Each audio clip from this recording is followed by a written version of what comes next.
This is the second part of a series of discussions with Mike Albanese, a true legend who is one of only 3 people to have served at all ranks in LAPD D-Platoon. Chief Mike Albanese. Mike has spent 52 years in law enforcement, with 37 of those spent at LAPD, 26 of which were spent at SWAT and Crisis Negotiation.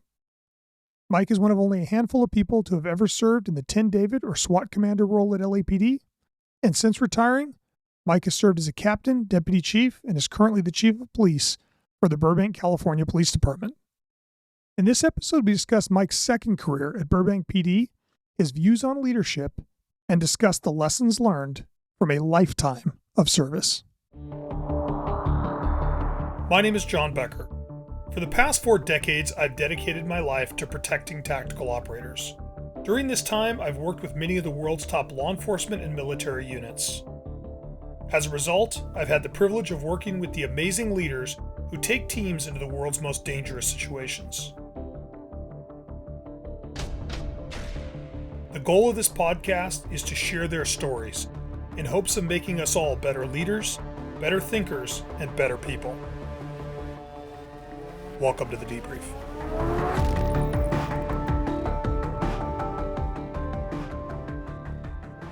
Mike, thanks so much for coming back and sitting down with me. My pleasure. I'd like to pick up from the point that you retire from LAPD. Looking at the arc of your career now, you retire out of D-Platoon. I do. So you retire after, was it 13 years? How long were you there as 10 David? No, it was just there 9 years. So it was like 27, 28 years in D-Team, Officer Sergeant, and 10 David. Officer, so there have only been a handful of people, if I remember correctly, that have been there at all of the ranks. I think is it you and Lee McMillian and Jeff Rogers. And Jeff Rogers are the only 3 that have been there. Yeah. So how long are you retired before somebody says, hey, how would you like to work for Burbank PD? So, what about 13 months? So just from a personal position at that time in my life is that the day I retired, I just I didn't look at my watch anymore. I drove slower. I was at peace with myself because I told myself they don't owe me anymore.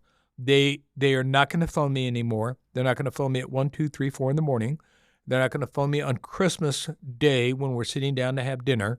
They don't owe me anymore. So I am done with law enforcement. Yeah, done. But from a context standpoint, you spent more than 2 decades on call. on call. And as 10 David, always on call. And in fact, if the phone didn't ring at night, because it wasn't necessarily that you're going to roll out, it could be some consultation. It could be, this is what we got going. What do you think? At 2 in the morning. They're energized. I'm half asleep. Yeah. So, so then I get a call from Chief Scott LaChosse, who was my bureau chief when I worked at LAPD, and said, hey, we're doing some organizational restructuring. He was just appointed to the Burbank Police Department as chief of police, and this is in 2010. Would you consider being part of the command staff? It'll be for 6 months. Yeah, so, famous last words. Right. So cross staff with my wife, 6 months, not a problem. So 6 months, and I'm in my 14th year. So it's been a great journey. It's been challenging personally and professionally. It has been very stimulating. It has introduced me to different aspects of community, law enforcement, and government, community government.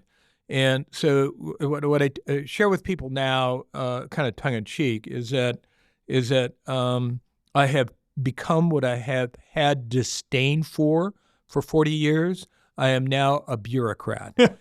So, but from racehorse to plow horse, and that's it. So, but I've enjoyed the journey, and we'll see how it ends. So when do you become chief of Burbank PD? So that was in 21, July of 21. 22. So you're a I've been chief for 2.5 years. 2 years. 2 years. 2 years. so you're moving from So one of the here's largest. Here's the deal. The dates don't matter anymore. They really don't.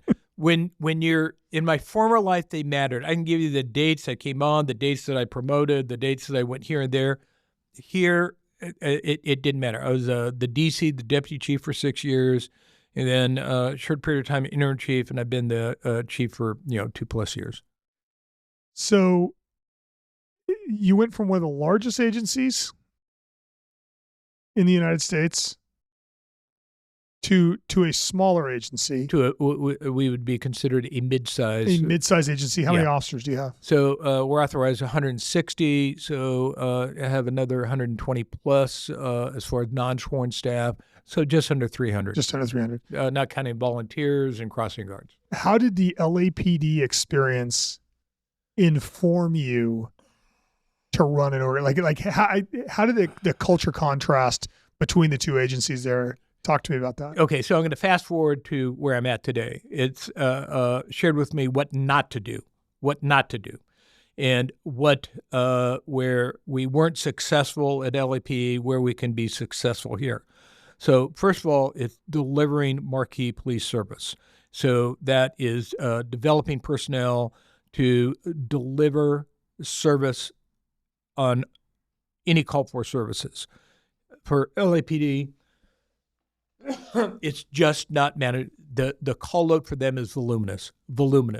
So they try very hard to deliver good service, but we here, I can say with absolute confidence, you can walk down the hallway, go out into the parking lot, talk to any of our officers here, and they will tell you the service that we deliver. So and I bleed LAPD blue, and I very passionate about the organization. Just anecdotally about me, my grandfather was on the job. Oh, really? So he was on the job, under 30 years. His brother was on the job. My godfather was killed on the job. Oh, my God. So from 1923 to 2023, there's been someone in law enforcement in our family. My oldest daughter's in law enforcement. Her husband's in law enforcement. My middle daughter, her husband's in law enforcement. So this is a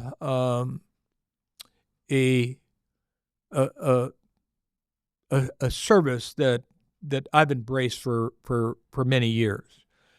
So I look at large and mid-size as far as how we can be the best. So the quest here, and it can be achievable, is to be really one of the best law enforcement agencies in the region. So that's training, that's who we hire, that's the service we provide, the equipment that we have, and it involves sworn and also non-sworn. And the non-sworn component is an essential part of what we do to deliver professional police service. I would love to, 52 years in law enforcement, right? Like living through many of the most provocative and transformative times.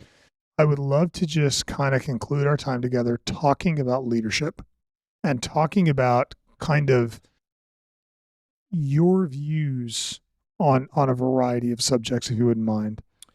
So I'll probably be all over the place here. The most critical part is communicating with your folks.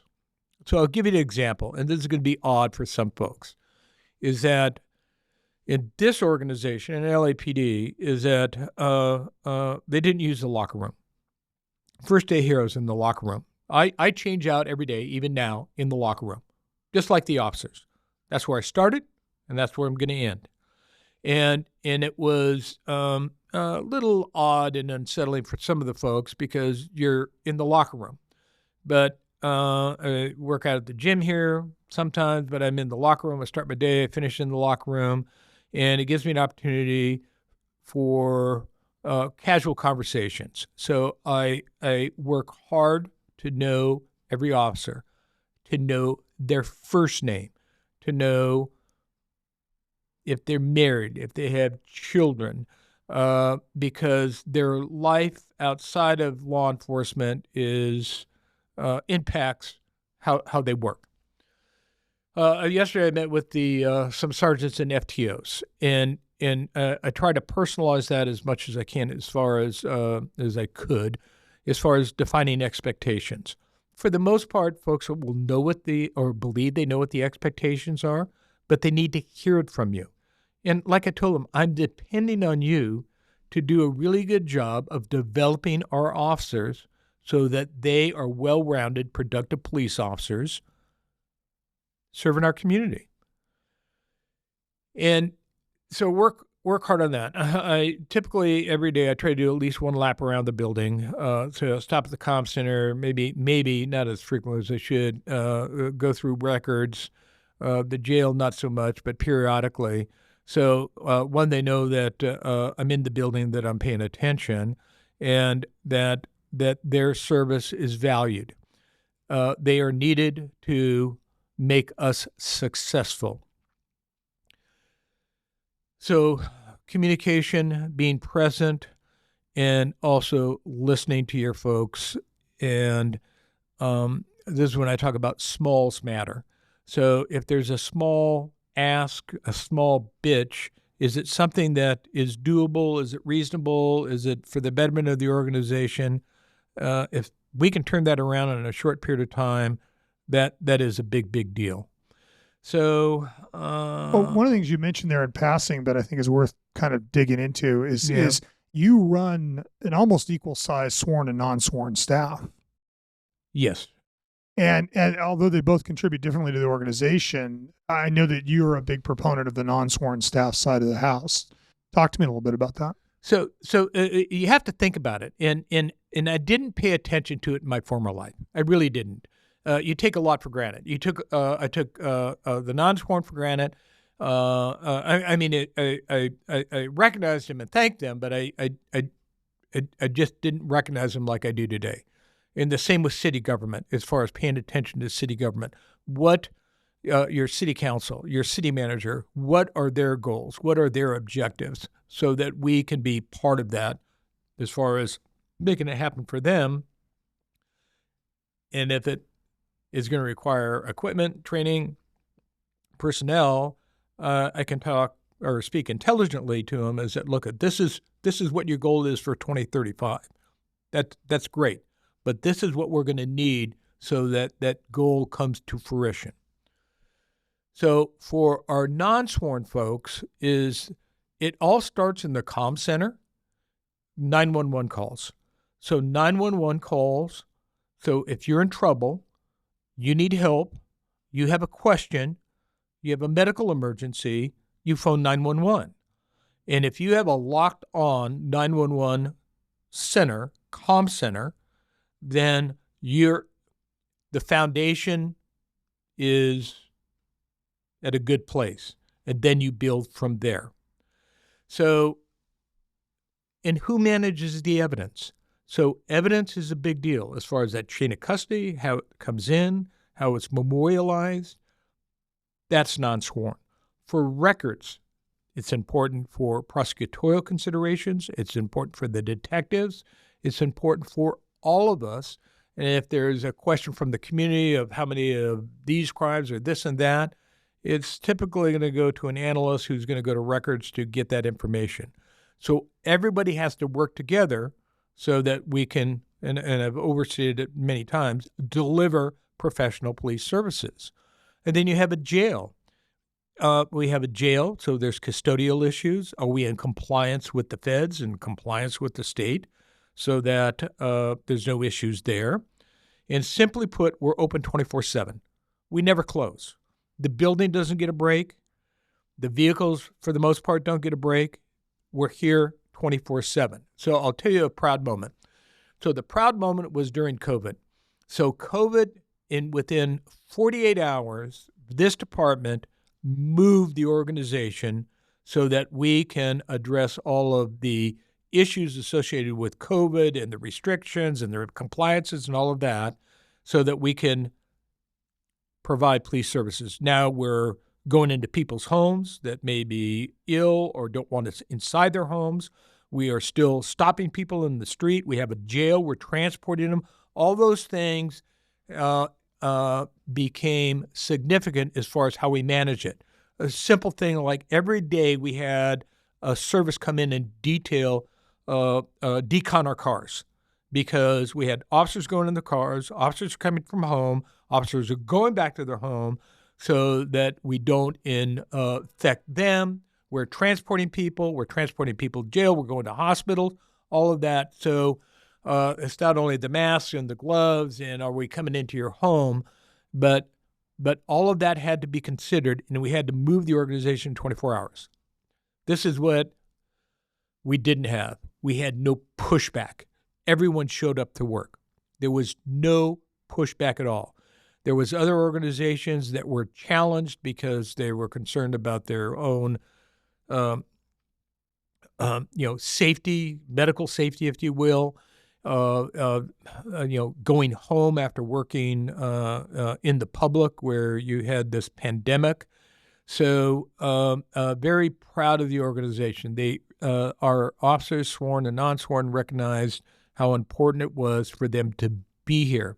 At the height of COVID, I had 27 folks off at one time, 27 sworn, 27. So you start doing the math as far as days off, and how are we going to be able to have enough officers to deploy? And folks stepped up big time. So in the review process, and we ended up doing a after action report on what we did, what worked, what didn't work. Very proud of the organization. The other thing too, just prosecutorial stuff, is that now we're doing trials from our jail. We're doing prelims remotely. So everything changed, and we were able to adjust to those changes and did it exceptionally well. Which I guess is a testament to organizational flexibility, right? It is having a mindset and a leadership team that recognize that, I always jokingly say, like, I've been self-employed since I was 17 years old. Right. Every day I have been unqualified for the job that I had because my job was different than it was the day before. But I think that the mindset of organizational flexibility and this look at what do we do when presented with challenge and how do we react to it? Okay, so look at where I came from and some of the other folks came from, is that you come from that SWAT model, where features change in 5 minutes, 30 minutes, 40 minutes. So in this circumstance with COVID, the pandemic, is it was constantly changing. And our ability to move and to adjust was pretty much seamless. We had a really good command staff. My police administrator at the time, we would meet an hour a day to see what was needed so that we could make stuff happen, and we did it. But what was important is that we didn't have pushback from our folks. Did not have pushback, is that they understood the mission, and this is where communication comes in, why we're doing what we're doing. Understand is that we're going to close the lobby, but we have to make it available for folks. So how does that work?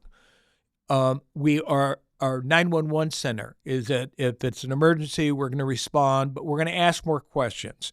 As far as this something that we can do telephonically, or do you want an officer at the scene? When the officers get there, is there anything that they should know about inside the house? And are they okay going inside the house? Just smalls like that. And it worked.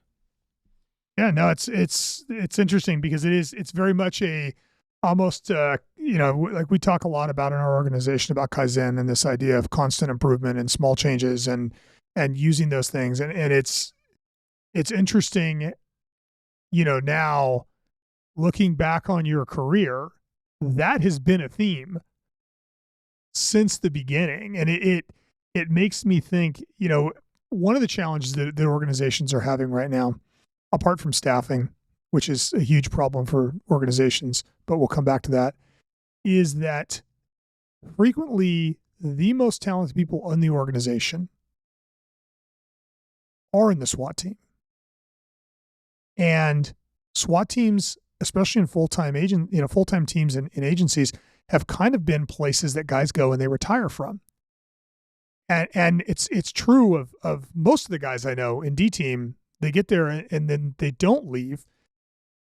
And it's great for the team. It's a challenge for the organization. I'm wondering now, retrospectively, what your thoughts on that are. So, again, you're very astute. So you have all this talent, all this leadership, all this knowledge, and it's sequestered into one model. Try to encourage folks to promote all the time. If all those guys spent 5 to 7 years and promoted out, probably would have a better organization. But they love the mission. They love the camaraderie. They love their teammates. And they just don't want to leave. I was a police officer for 17 years before I promoted. I did not want to leave. So I understand that dynamic. But for the organizational good is that we invested all this time, money, and you have all this institutional knowledge or all this knowledge, is that share it with other folks. And there'll be good sergeants, lieutenants, and staff officers moving up. So you're spot on. As far, this is kind of silly, but you can cut it out. I don't care. Is that I'm a woodworker. I have a hobby. And I would also encourage folks is that not to be one-dimensional. Have something else in your life. Have something else in your life that you that energizes and stimulates you. So I have a big woodworking shop. And I would also know that if I was getting ready to glue up a big project, that the worst thing that could happen is that I have a call-up. So I have wood, glue all over the place, and then I have to leave it, and then I'm going to screw up the project. So I would literally phone the Metro desk, and I'd go, is there anything percolating? Because if there is, I'm not going to glue up. And they would laugh, and I'm sure made commentary about it. But I didn't want to screw up the project, but I also knew that when the phone rang, is that it went from the shop to the car to the call-up. So, this is what I would encourage folks to do is have something hobby-wise, something that is going to interest you that separates from an all-consuming job. Yeah, it's balance, right? Yep. It's finding balance. And I think that kind of goes into, a topic that I know is near and dear to your heart, which is staff wellness, right? It's as leaders trying to ensure that those we lead are healthy, happy people. So the suicide rate in law enforcement is staggering right now. I have known more than one that have committed suicide, and it is just confounding. In fact, the one that's very personal to me, I actually recruited him on the job.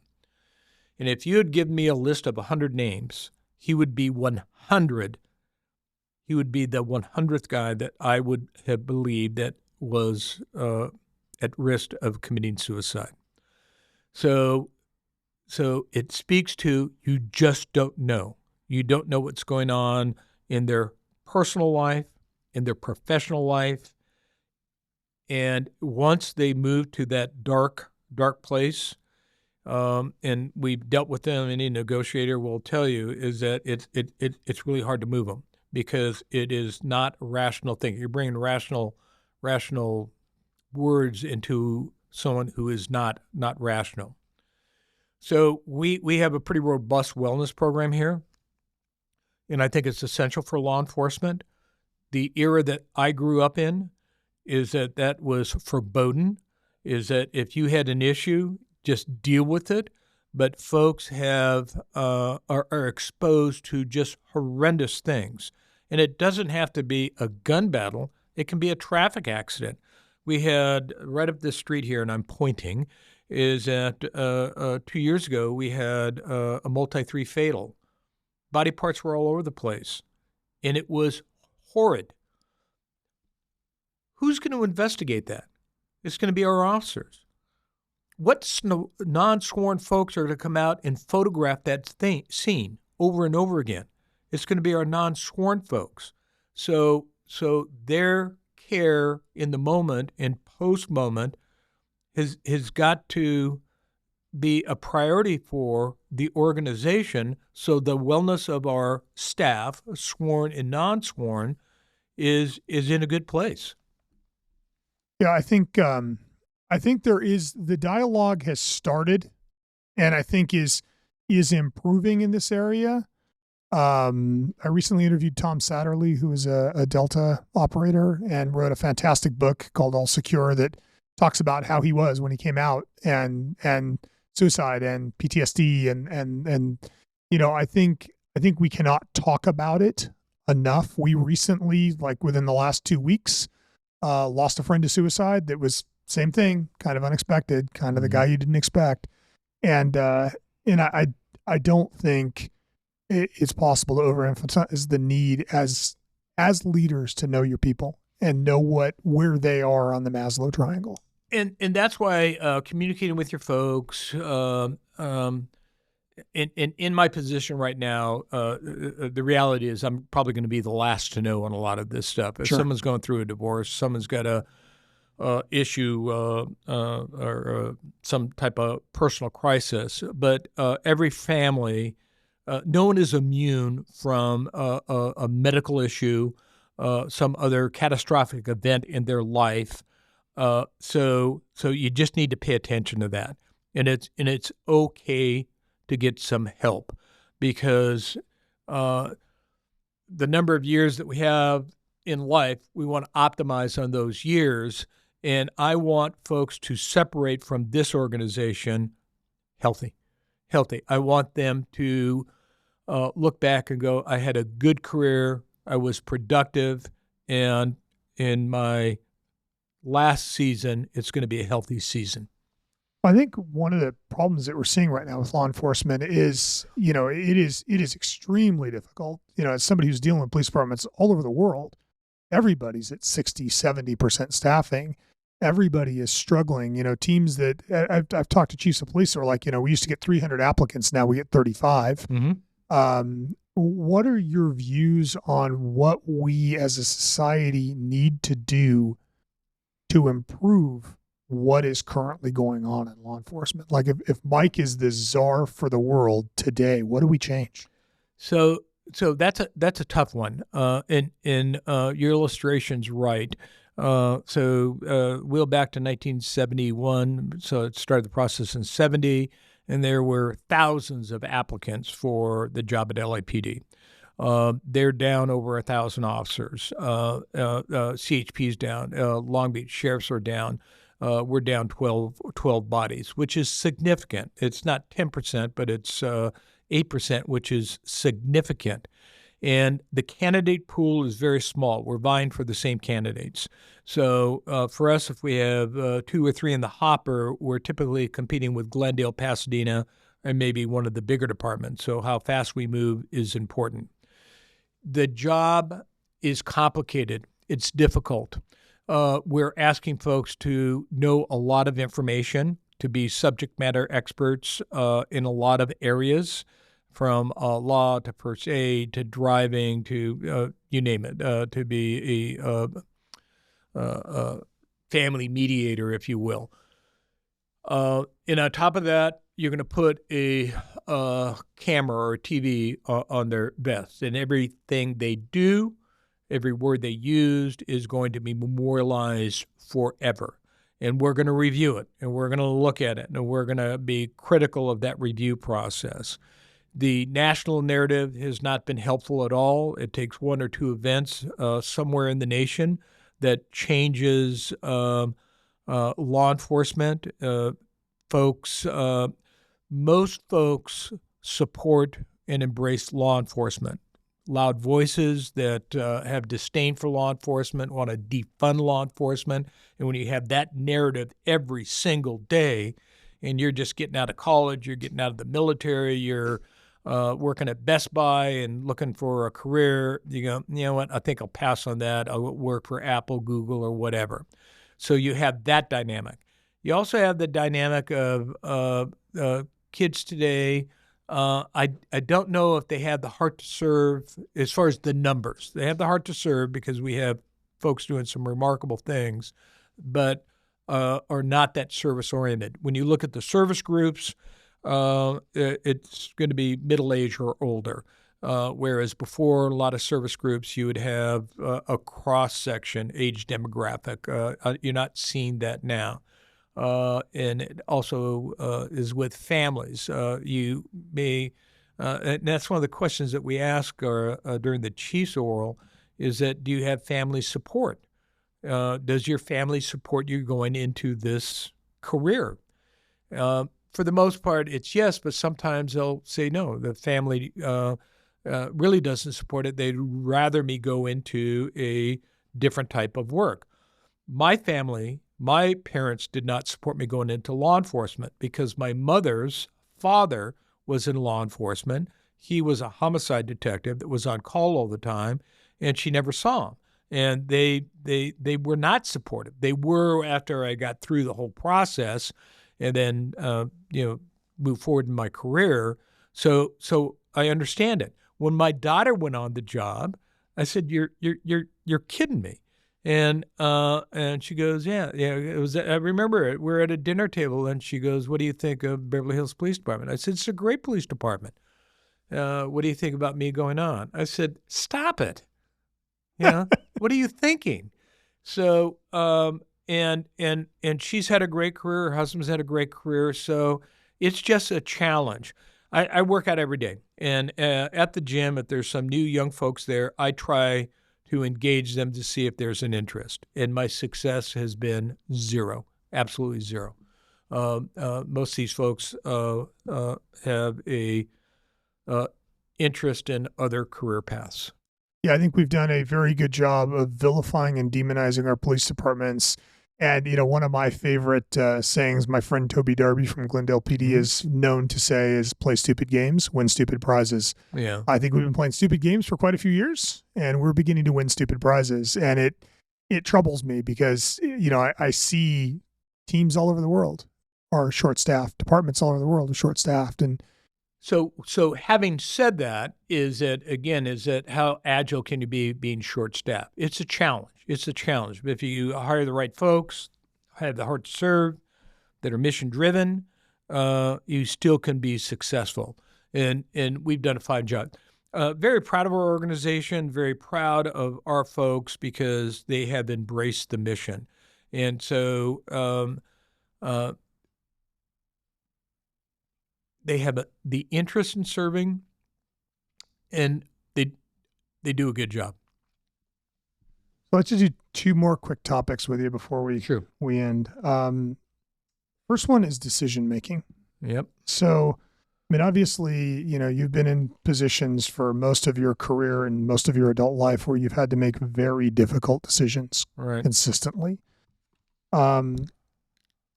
What would your advice be for young leaders on decision making? So don't be afraid of making a decision, and don't be afraid of making the wrong decision. So typically what I've seen is that folks, and we had a short conversation about this, is that they want more information. They want more information so they can make an informed decision. You're not going to get that information. And when you're in the moment, is that the information you have, just understand what you have and what your rationale is for your decision.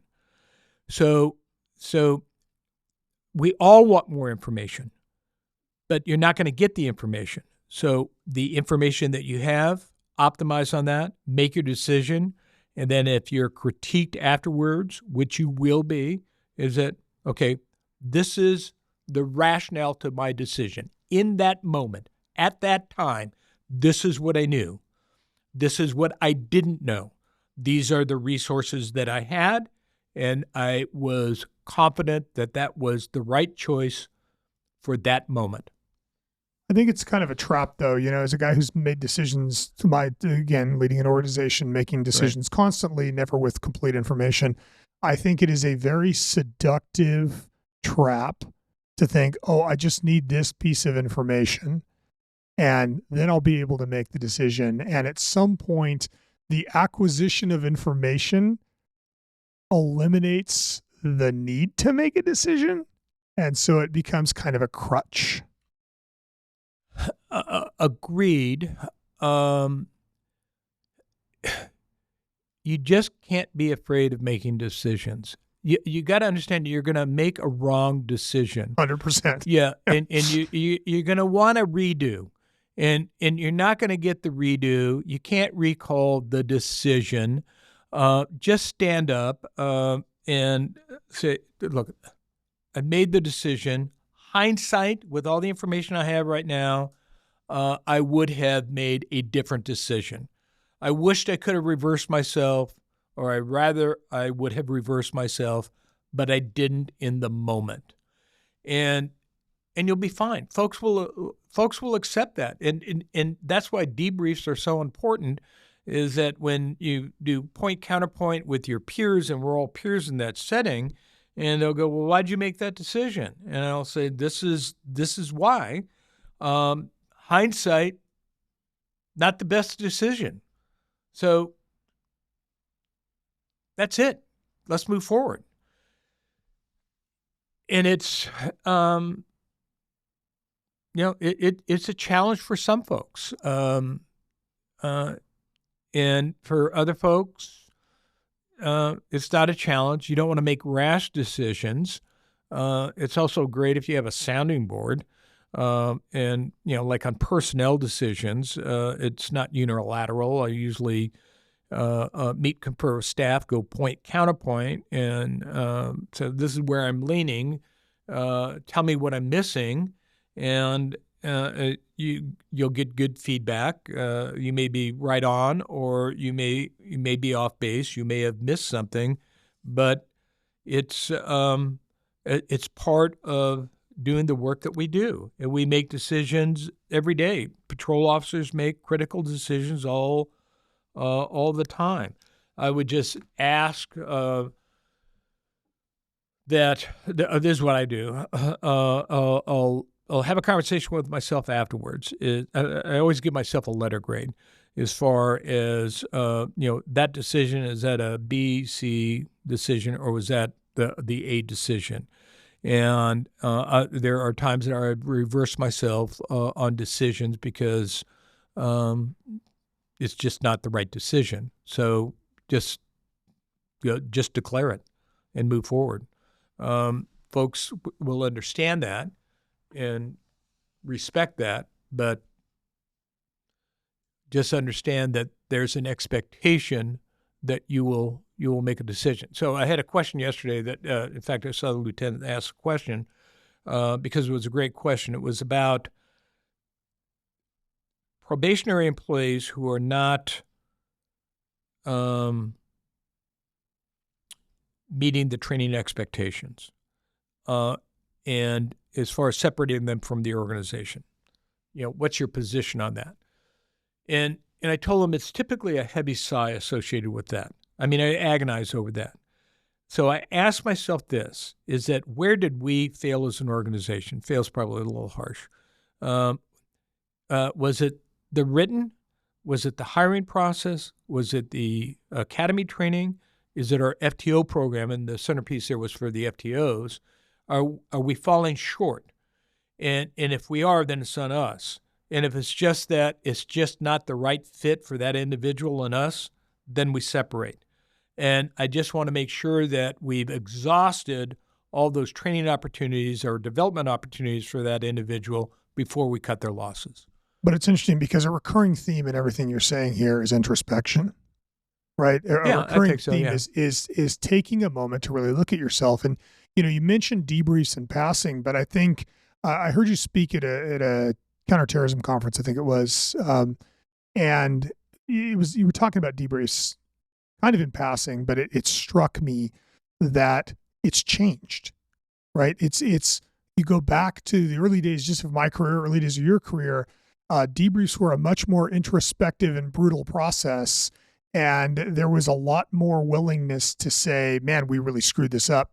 What I see now developing, and it's not just in law enforcement, it's in the corporate world, it's everywhere, is an unwillingness to say you made a mistake for fear that you're going to be canceled.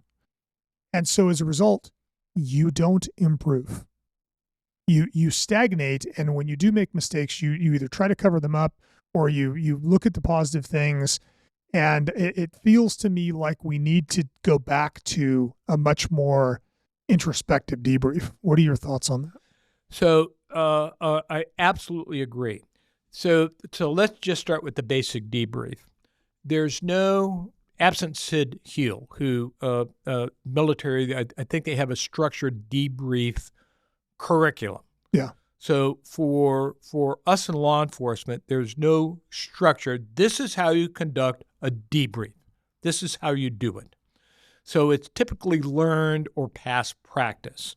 So how does that model look? So who starts the debrief? Who closes the debrief? If we had missteps, how is that addressed in the debrief? If there is a training issue, if there's an equipment issue, how is that addressed during the debrief? So I think at LAPD SWAT, we had a pretty good model. So typically the sergeant and the team leader would lead the debrief. So they would do the storyboard of why we got there, what the circumstances were, challenges that we were facing, and then ultimately we'd go around the room. And this is where we defined expectations. The expectation I have is that when we went around the room is that you would remind us or tell us what your position was. I was on 2-3 corner. I had gas. I didn't see or hear anything. Or I was at 2-3 corner. I could hear all sorts of ruckus. That was communicated. I ultimately put four rounds of tear gas in and could see them moving, communicated that, and he or she was ultimately taken into custody. If you miss something, the expectation that we had is that you would call it out, is that I missed it. So I don't know if it was my comms. I did take my earpiece out because when I went to put on my gas mask and something happened, I didn't want to step on anybody on the air, but there was a moment where I didn't have all the information. That's what I want to hear. If you had a misstep, is just declare the misstep and go, this is an opportunity. This is an opportunity for all of us to be better moving forward. And so I look at missteps as opportunities. So we have a misstep. So it's an opportunity. We can generate training around that. Again, is there an equipment issue associated with that? Is there decision-making associated with that? How does that look? So exploit the opportunity, exploit the misstep so that you're better moving forward. So with specialized units, whether it's our SWAT team, others, or even investigative or even patrol, is that if you get that kind of energy in a debrief, you will be successful. If you have someone that just folds their arms in kind of that negative body language and doesn't say anything, and they have information that would be helpful, they're undermining the process, and they need to be called out. So going around the room, we'd call it going around the horn, was essential because everybody who was there, even if they were at the SWAT truck, provided commentary as far as their role and their belief on how it came out. Then in D-Team, I would typically close it out, so I'd recap it so to make sure that we had all the critical points that were exposed so that we can address them. And then it would be, does anybody have anything? Because once you go outside, there's no secondary debrief. If you have secondary debrief, we're going to call everybody back in and redo it. So those folks were pretty good. But there is, and I think I shared with you, there is a video, and it's a very dated video of the Blue Angels and their debrief. And what I really liked about it, and we showed it to our folks a couple times, because, again, there's no training curriculum, 8-hour post-class you can go to on debriefs. But what I liked about it, they were all self-effacing. They were all professionals. They knew they were professionals, and they were self-effacing as far as what went well and where the one guy, I said I'm going right, but I was actually turning left, whatever he called out. And that was important. So debriefs are healthy, even when you're uncomfortable, but it's okay to be uncomfortable. In fact, we probably should be more uncomfortable than comfortable. And moving forward, it is better for the organization, better for your team if you're in a specialized unit. Yeah, I think it's very easy to like making mistakes sucks. Admitting mistakes really sucks. That's the only way you improve. I remember I raced cars for a hobby. And I remember I went to the track. I had spent the whole morning driving. I had not gone off track once. I had not spun the car. I was feeling like a god. Yeah. I go into lunch with my coach. He sits down. He goes, "How do you feel about the morning?" I said, "I crushed it. Yeah. Didn't lose the track. Never went off track, never spun the car. I'm doing this." And he said, "That's because you're slow. Oh. If you want to be fast, you have to be on the edge." Yeah. And the thing is, if you want to improve, you have to take opportunities. I love the term missteps are opportunities. Mm-hmm. And I think it is a cultural question as to how you view mistakes. And if you view mistakes as this is an opportunity for us to get better, then it's a lot easier to address them. It is. So, and there's a bigger picture here, and I'm kind of on topic, but a little off topic. So in my former life, I didn't have to experience this. So if we have a misstep, so let's say driving, you crash a car, someone else's problem. Now, in my position right now, it's my problem. Yeah. Because I have to go to city council. I go into closed session, and I get cross-examining about the driving misstep. Yeah. So again, I harken back to my CNT training. It's navigating that whole process. Is that you're going to have human failure, and they are humans, so it's going to happen. So as long as there's no malice, just understand that it's going to happen. So it can happen here in law enforcement, or on the PD side, the fire side, public works, water and power. They all have people, and people are going to drive cars. They're going to work equipment. They're going to have a misstep. They're going to cut a pipe that they shouldn't have cut. That's going to cost the city money. And that's what you need to pay attention to. Again, smallest matter. That's a great way to put it. Okay, I want to finish our time together by asking you 5 rapid-fire questions. Oh, God. Oh, so please. The goal here is one, short answer. Initial, off the top of your head reaction. Right. What is your most important habit? I'm very regimented as far as when I get up, and then go to the gym. So very regimented when it comes to that. What do you think the most important thing for building an effective team is? Presence and communication.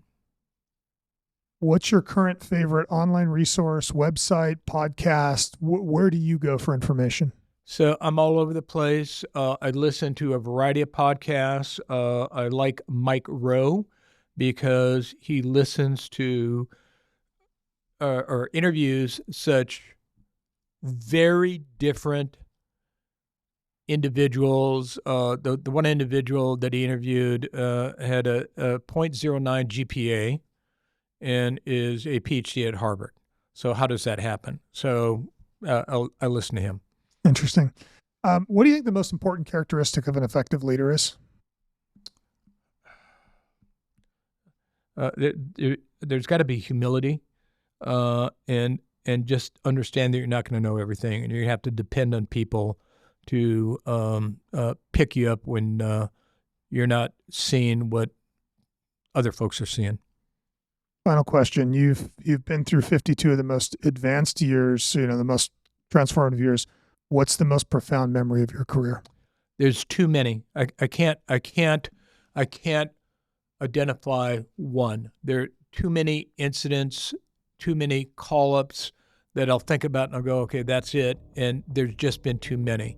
So I wish I could give you one, but I really can't. Mike, thanks so much for doing this with me. It's a great talk. Yeah, my pleasure. Hopefully I didn't babble too much. That was fantastic. Yeah, okay, great.